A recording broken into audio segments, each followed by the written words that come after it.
Good morning, students. How are you all? Hope you all are fine and enjoyed your Diwali vacation. And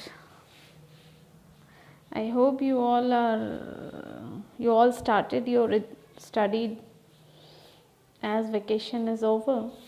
So today we are going to start the new chapter of social science, that is chapter 8, natural resources. So let's begin.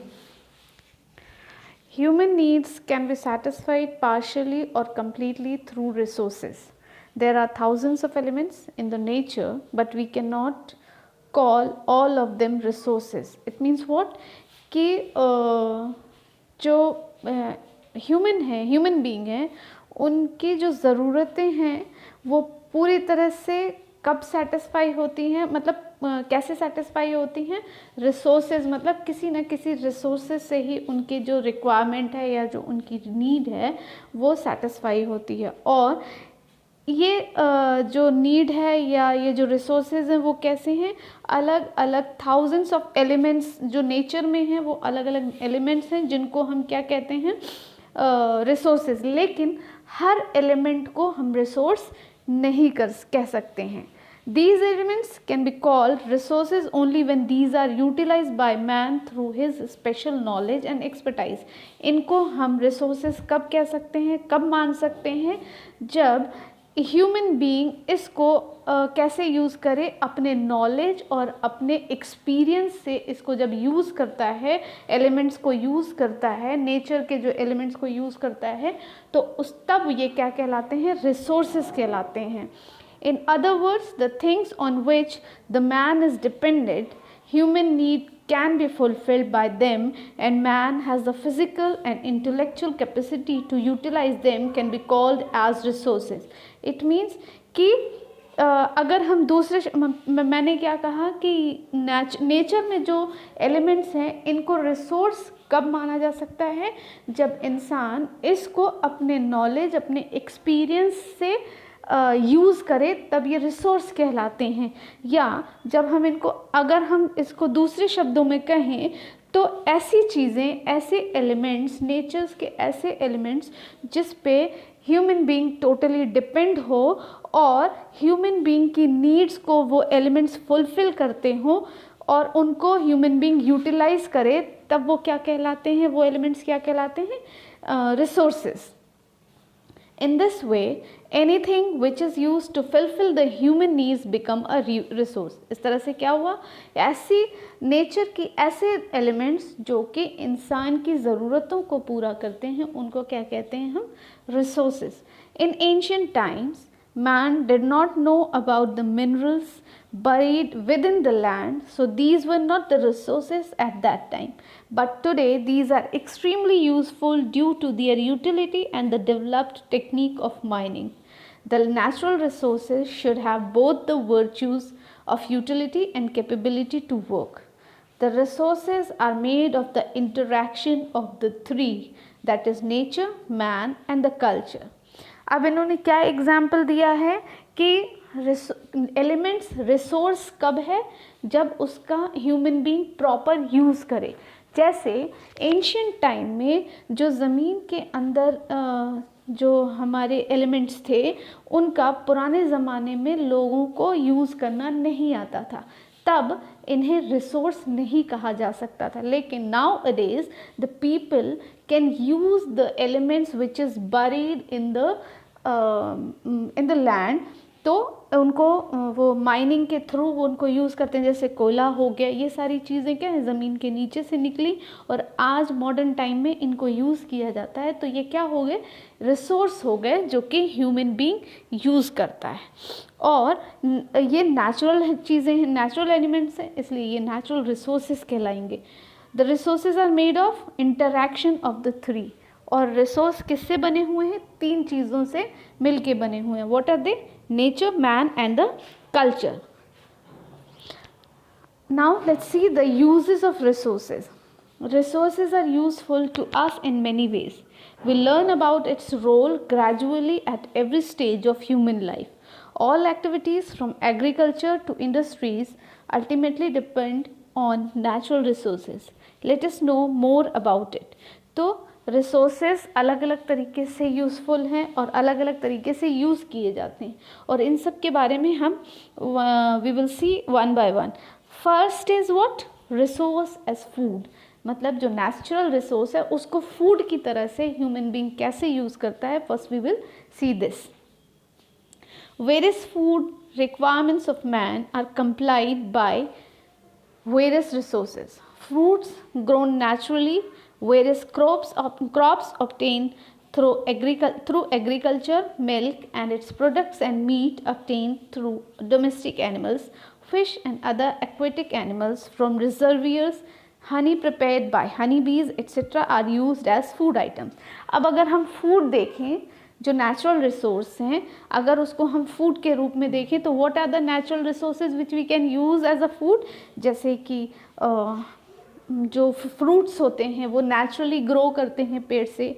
अगर हम अनाज देखें तो वो भी natural तरीके से ही grow करते हैं. फिर मिल्क हो गया, मीट हो गया, ये सारी चीज़ें क्या हैं, ये हमें नेचुरल चीज़ों से ही. मिल्क हमें काऊ से मिलता है, मीट हमें मिलता है एनिमल्स से मिलता है, फ़िश से हमें फ़िश भी natural resource as a food है.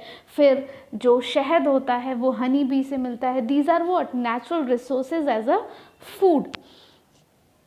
Next, resources as a source of raw material. अब नेक्स्ट रिसोर्स क्या है? जो कि हम रॉ मटेरियल यूज़ करते हैं. And what are they? Various goods obtained from forest, agro products, wool, hides and meat available from animals, minerals, oats etc. form the raw material of many industries. अब अगर हम देखें जंगलों में जो हमारे पेड़ से हमें गुड्स, जो लकड़ियों से हम जो बनाते हैं फर्नीचर्स बनाते हैं. फिर अगर हम वूल देखें तो ये भी हमें एनिमल से ही मिलता है जो कि नेचुरल रिसोर्स है. मीट हमें एनिमल से मिलता है, ये भी नेचुरल रिसोर्स है. ये सारी चीज़ें क्या हैं?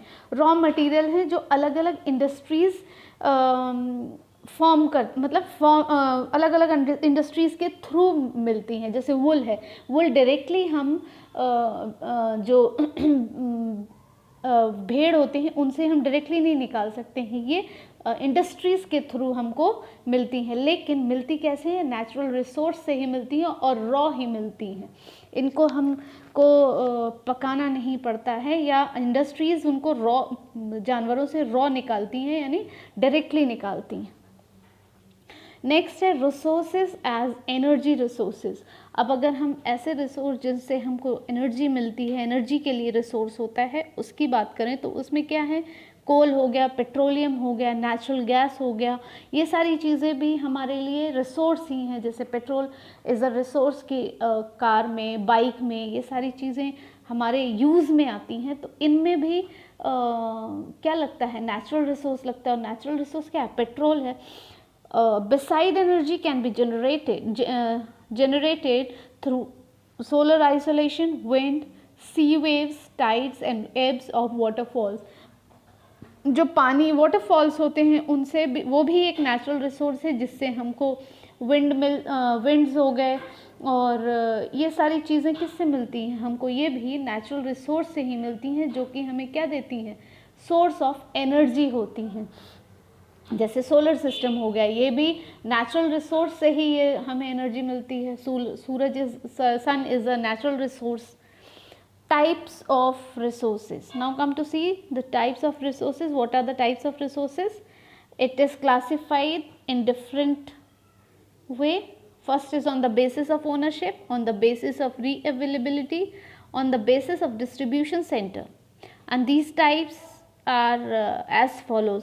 तो ये जब हम आप ये टेबल देखेंगे तो इसमें आपको समझ में आएगा कि जो रिसोर्सेज हैं, ओनरशिप, जिनकी डिटेल्स कैसी डिटेल्स हैं, और एग्जाम्पल है. जैसे अगर हम इंडिविजुअल रिसोर्स की बात करें तो ओन्ड बाय एन इंडिविजुअल और अ फैमिली. जैसे लैंड, बिल्डिंग, ये क्या है, इंडिविजुअल रिसोर्स हैं जो कि किसी कंपनी के थ्रू हमको मिल जाती हैं या फिर हमें फैमिली से ही मिलती हैं, तो ये भी एक रिसोर्स है। National resource owned by a country और अ रीजन, जैसे किसी कंट्री में हम कहीं रह रहे हैं तो जैसे एग्जाम्पल हो गया आर्मी, इंटरनेशनल ट्रेड्स, ये सारी चीज़ें क्या है, नेशनल रिसोर्सेज हैं। ग्लोबल रिसोर्स क्या हो गया, नेशन ऑफ द वर्ल्ड, जो हम पूरी दुनिया में जो हमारा रिसोर्स होता है वो that is what, global resources. All physical and non physical resources जो होती हैं, ये जो कि ह्यूमन बीइंग के वेलफेयर के लिए यूज़ होती हैं, दैट इज़ ग्लोबल रिसोर्सेज। और हम अगर देखें कि रिसोर्सेज कैन बी क्लासिफाइड, अगर डिस्ट्रीब्यूशन के बेस पे देखें तो वो इस टेबल में आप देख सकते हैं कि डिस्ट्रीब्यूशन के बेस पे रिसोर्सेज को कैसे क्लासीफाई किया गया है। तो ये टेबल आप थोड़ा ध्यान से देख लेंगे। Next will continue.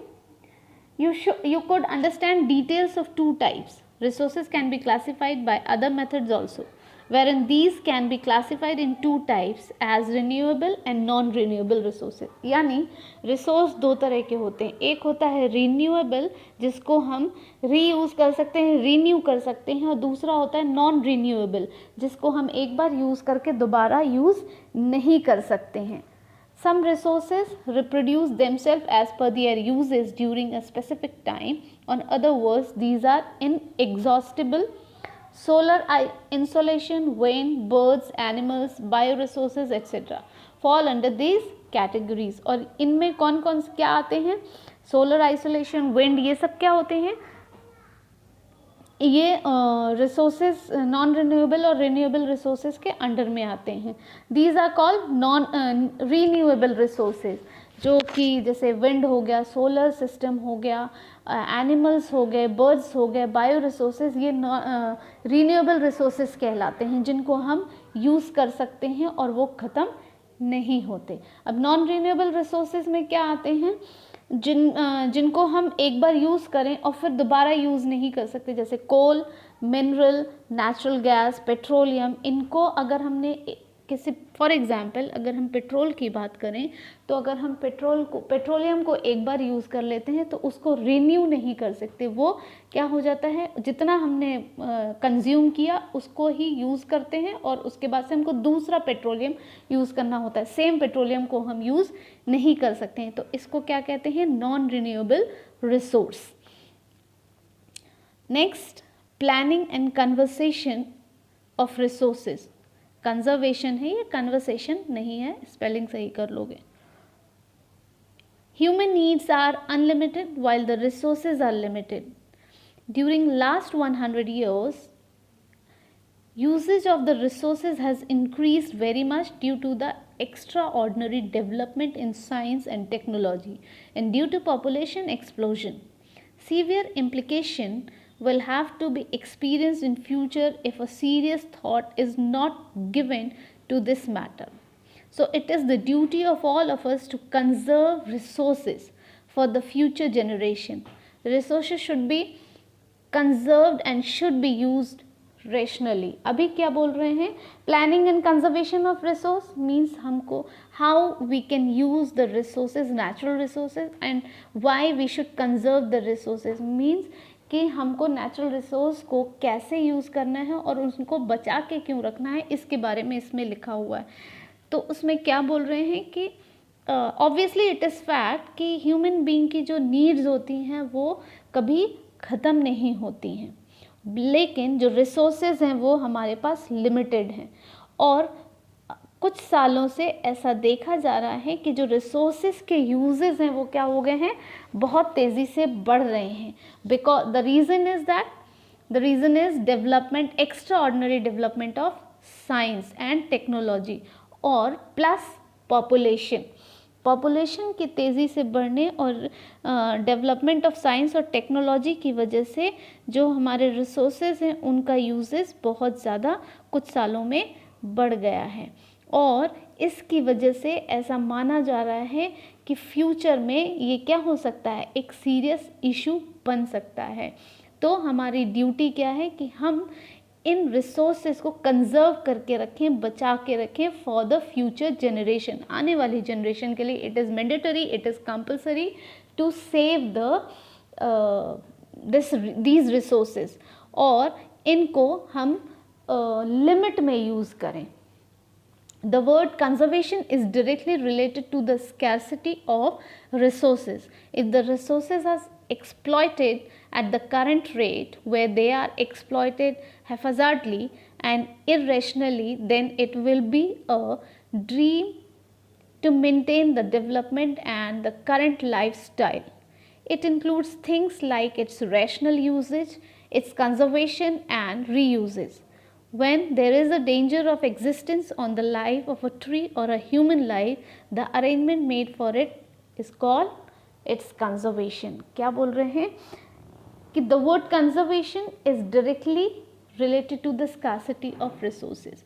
यानी conservation का directly इन्होंने क्या connection बताया है, resources की scarcity. और अगर resources ख़त्म हो जाएंगे, exploit हो जाएंगे, तो क्या होगा कि जो हमारा ड्रीम है, जो हमारी करंट लाइफ स्टाइल है, उसको हम फ्यूचर में उस लाइफ स्टाइल को नहीं जी पाएंगे. यानी जैसे हम अभी बड़े उससे जीते हैं, अपनी लाइफ स्टाइल जिस तरीके से चलाते हैं, वैसी लाइफ स्टाइल हमारी फ्यूचर में नहीं रह जाएगी. क्यों?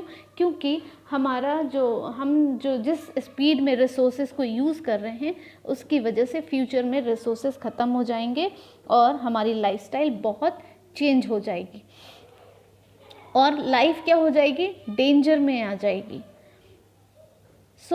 हमको क्या है, ज़रूरी है कि हम कंजर्व करें किसको, अपने रिसोर्सेस को. And the arrangement made for it is called its conservation. और इसको बचाने के लिए, रिसोर्सेस को बचाने के लिए जो अरेंजमेंट होता है, उसको क्या कहा जाता है, कंजर्वेशन. अब हम देखते हैं कि क्या प्लानिंग की जा सकती है. Let us understand about the planning and the conservation of resources in detail, कि हम इसको कैसे कंजर्व कर सकते हैं, रिसोर्सेज को कैसी प्लानिंग कर सकते हैं. क्या करना होगा हमको, first of all gather information about the availability of utilised, unutilised and probable resources of any region और a country as a unit. सबसे पहले हमको क्या करना होगा, सारी इंफॉर्मेशंस कलेक्ट करनी होगी कि जो भी रिसोर्सेज हैं और जो यूटिलाइज हो रहे हैं और अनयूटिलाइज्ड जितने रिसोर्सेज हैं पूरे कंट्री में, उनकी इंफॉर्मेशन कलेक्ट करनी होगी. Then what we have to do, the resources which are limited और non renewable should be exploited scientifically and should be used only where it is necessary to use them. Next what we have to do, we have to use the resources in a limited way, और उनको तब ही use करें जब हमको requirement हो, बहुत ज़रूरी हो, तभी we can use the resources. We should not use the resources unnecessarily. Third, attempt should be made to develop those resources and the quantity of these which can be increased. क्या बोल रहे हैं, attempt should be made to develop those resources. ऐसे resources को attempt करें जिनको हम क्या कर सकते हैं, जिनकी क्वांटिटी को आगे बढ़ाया जा सकता है, यानी रिन्यूएबल रिसोर्सेज हों. The resources which are cheaper and are easily available should not be wasted, but instead they should be use sparingly for future use. जो ईजिली अवेलेबल रिसोर्सेज हैं उनको बहुत ज़्यादा हम क्या नहीं करें, यूज़ ना करें, और उनको फ्यूचर के लिए भी थोड़ा बहुत बचा के रखें. Next what we have to do, what we should plan for the conservation of the resources. Those resources which are in limited quantity should be conserved. Finding its alternative option through technical development is favourable in long terms. यानी जो भी resources limited quantity में हैं, कोशिश की जाए कि we should not use that resources, और उसका ऑल्टरनेटिव ढूंढा जाए कि उसका ऑल्टरनेटिव ऐसा क्या है जिसको हम यूज़ कर सकते हैं. Necessary laws should be formed for the conservation of resources and should be enforced strictly. ज़रूरी मीन्स नेसेसरी लॉज बनने चाहिए कि हम रिसोर्सेज को कैसे कंजर्व कर सकते हैं. जो मिस यूज़ करे उनके खिलाफ कोई कानून बनना चाहिए और स्ट्रिक्ट एक्शन लिया जाना चाहिए. Citizens should be well acquainted with all facts associated with the rational usage of resources, and a public awareness should be cultivated. Obviously, if we want if we want the better future, then we should be aware. तो public की awareness बहुत ज़्यादा ज़रूरी है for the conservation of resources. So these are the planning to conserve the resources. इन plannings को अगर strictly follow किया जाए तो definitely we can conserve the resources for the next generation. Next is what? Soil formation, यानी soil कैसे form होता है. Generally, the part of the surface of the earth wherein the vegetation grows is known as soil. Soil क्या है? जहाँ अर्थ का ऐसा part जहाँ पे क्या होता है, वेजिटेशन, खेती वेती होती है, उसको क्या बोलते हैं? सॉइल बोलते हैं. The soil is a thin layer composed of various elements on the surface of the earth. Minerals, humidity, humus and air are mixed up in it. The parental rocks lie below the soil. Soil is formed due to the material available through the denudation. Biotic remnants, humidity and air get mixed up with it. In other words, the soil is a natural mixture of minerals and biotic elements which have the capacity to grow and develop vegetation. पहले क्या बोल रहे हैं कि अर्थ का ऐसा part, ऐसा surface जहाँ पे वेजिटेशन खेती बाड़ी होती है, सब्जी उगाई जाती है, उसको क्या कहते हैं? सॉइल. और सॉइल क्या है? एक कंपोज थिन लेयर है जिसमें अलग अलग तरीके के अर्थ के सरफेस पे अलग अलग एलिमेंट्स होते हैं, जिनमें मिनरल्स होते हैं, ह्यूमिडिटी यानी नमी होती है, थोड़ी हवा होती है. इन सब का मिक्सचर जो होता है वो क्या होता है? सॉइल होता है. और the parental rocks lie below the soil, और छोटे छोटे पत्थर होते हैं सॉइल के नीचे. और सॉइल जो है it is a form of material available through the denudation, biotic remnants, humidity. इन सब चीज़ों का जो मिक्सचर होता है वो क्या कहलाता है? सॉइल. और अगर दूसरे वर्ड में कहें तो नेचुरल मिक्सचर ऑफ मिनरल का नेचुरल मिक्सचर, और जो बायोटिक एलिमेंट्स क्या होंगे? जैसे कहीं कोई जानवर मर गया, वहीं पे मतलब उसके हड्डी वड्डी ये सब जो गल जाती हैं, ये सारी चीज़ें जब ज़मीन में अर्थ के ऐसे पार्ट पे मिक्स हो जाती हैं तो वो सॉइल बन जाता है. और यहाँ पे क्या होती है? वहाँ उस अर्थ के उस सरफेस पे कैपेसिटी हो जाती है वेजिटेशन के ग्रो होने की. Okay, next is soil.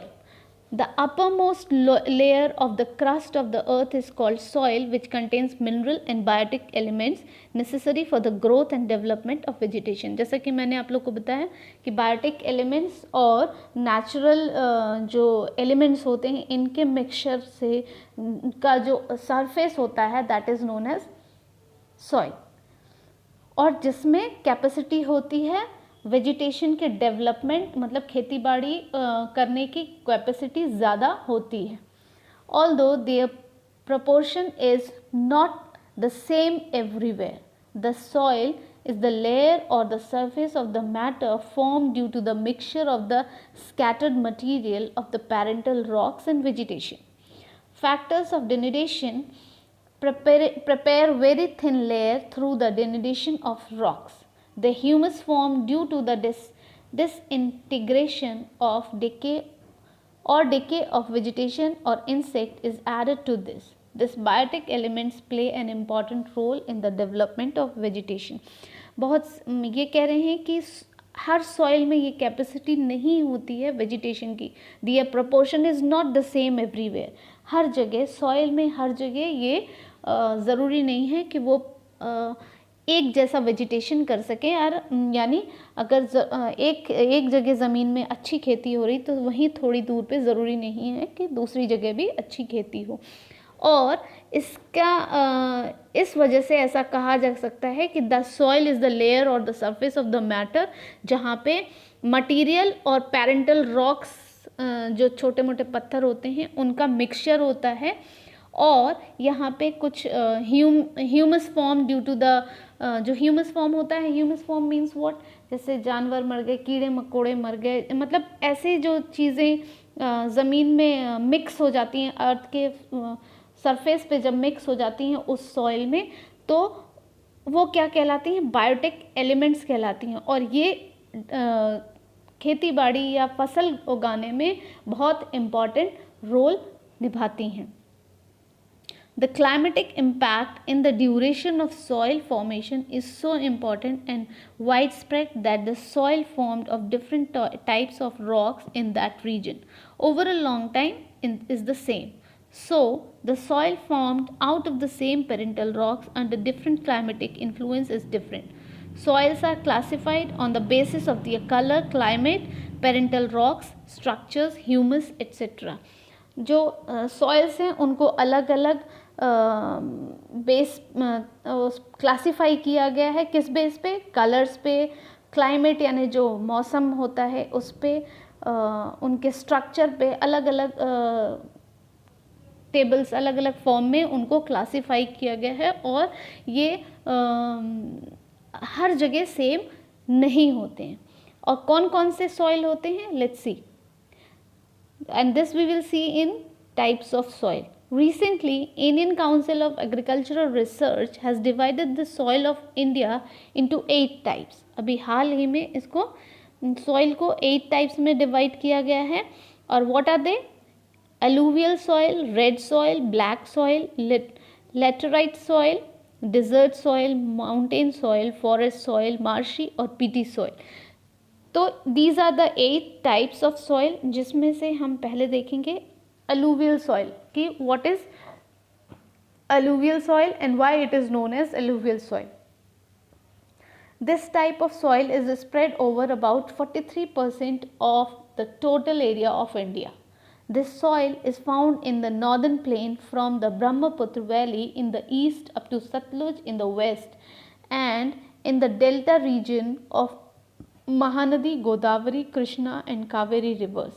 यानी इस तरह के जो सॉइल हैं वो इंडिया के 43% ऑफ एरिया में फैले हुए हैं. और ये कहाँ से स्टार्ट होते हैं? ब्रह्मपुत्र वैली ईस्ट से स्टार्ट होते हैं और कृष्णा और कावेरी नदी तक इस तरह के सॉइल्स मिलते हैं. The formation of alluvial soil is due to the alluvial deposition by the river. यानी जो पानी, जो रिवर होते हैं, नदियों के बहाव से जो सॉइल्स बनते हैं उनको क्या कहा जाता है? Alluvial soil. There is more proportion of potash, phosphoric acid and limestone in this soil and there is less proportion of nitrogen and humus.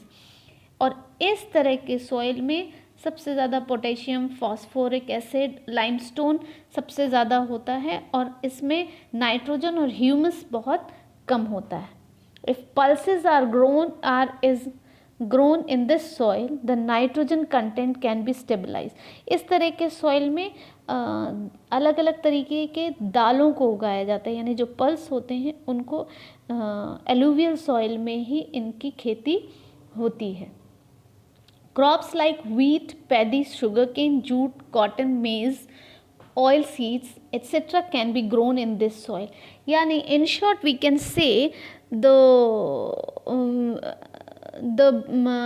vegetation which don't want the enough water, जिसमें ज़्यादा पानी की ज़रूरत नहीं पड़ती है, जिनमें ऐसे सब्ज़ी, ऐसे अनाज, ऐसे पल्सेस जिनमें जो थोड़े से जूसी होते हैं, थोड़ा अंदर जिनमें नमी होती है, वो एलुवियल सॉइल में ही उनकी खेती होती है. जैसे गेहूँ हो गया, गन्ना हो गया, जूट हो गया, कॉटन हो गया, इन सब की खेती एलुवियल सॉइल, और पल्सेस में भी एलुवियल सॉइल की ही खेती, एलुवियल सॉइल में ही इनकी खेती होती है.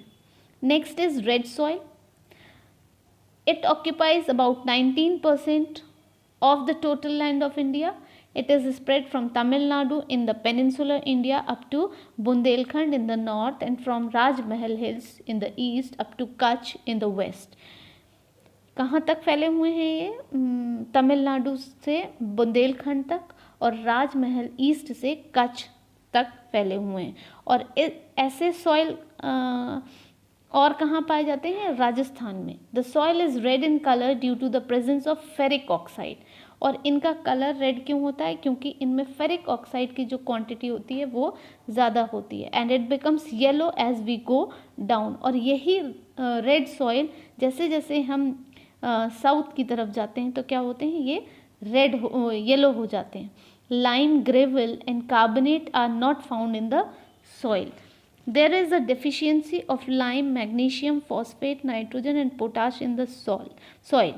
Crops like millet, cotton, wheat, jowar, linseed, groundnut, potato etc. are grown in this soil. यानी ये जो red soil होते हैं इनमें we can easily grow potato, groundnut यानी जो मूंगफली होती है, जो wheat है वो अलूवियल सॉइल के साथ साथ रेड सॉइल में भी ग्रो किया जा सकता है।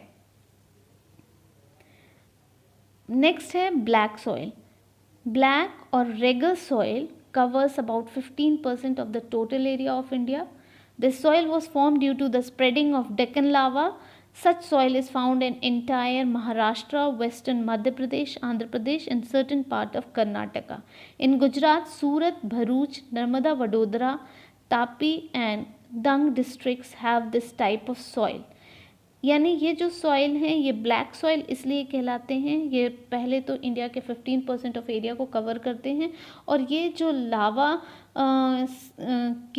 के फॉर्मेशन की वजह से ये सॉइल बनते हैं और ये ब्लैक हो जाते हैं। और lava rocks and climates play an important role in the formation of such soil. इस तरह के सॉइल को फॉर्म करने में लावा जो होता है उसका सबसे बड़ा रोल होता है। There is more proportion of iron, lime, calcium, potash, aluminium and magnesium carbonates in this type of soil. जहाँ रेड सॉइल और एलुवियल सॉइल में पोटैश नहीं होता है, आयरन नहीं होता है, कैल्शियम नहीं होता है, वहीं ब्लैक सॉइल में इन सारी ये सारे iron, lime, calcium, potash, aluminium ये सारे सब कुछ बहुत ज़्यादा क्वांटिटी में होता है और it is considered to be quite fertile. और ऐसे जो सॉइल है यानी जो ब्लैक सॉइल है ऐसा माना जाता है कि ये सबसे ज़्यादा उपजाऊ सॉइल होती हैं। यहाँ पे इस ऐसे सॉइल में खेती बहुत अच्छी होती है ऐसा माना जाता है। This soil also has the capacity of retaining more moisture. इनमें नमी ज़्यादा होती है। Whenever the moisture dries up, they develop fissures. Crops like cotton, linseed, mustard, groundnut, tobacco and urad are grown in this soil.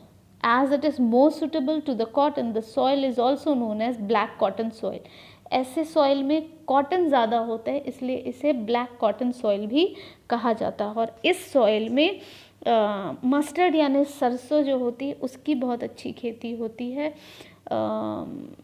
और उड़द जो होता है it is a kind of pulse दाल होती है, उसकी भी खेती ब्लैक सॉइल में बहुत अच्छी होती है। So this is enough for today. In next class we will continue with the other 4 types of soil, 5 types of, we will start with laterite soil। और इसको एक बार जहाँ तक मैंने पढ़ाया है इसको आप लोग फिर से एक बार रीड करेंगे and if you have doubt then you can ask me. Till then take care, have a nice day.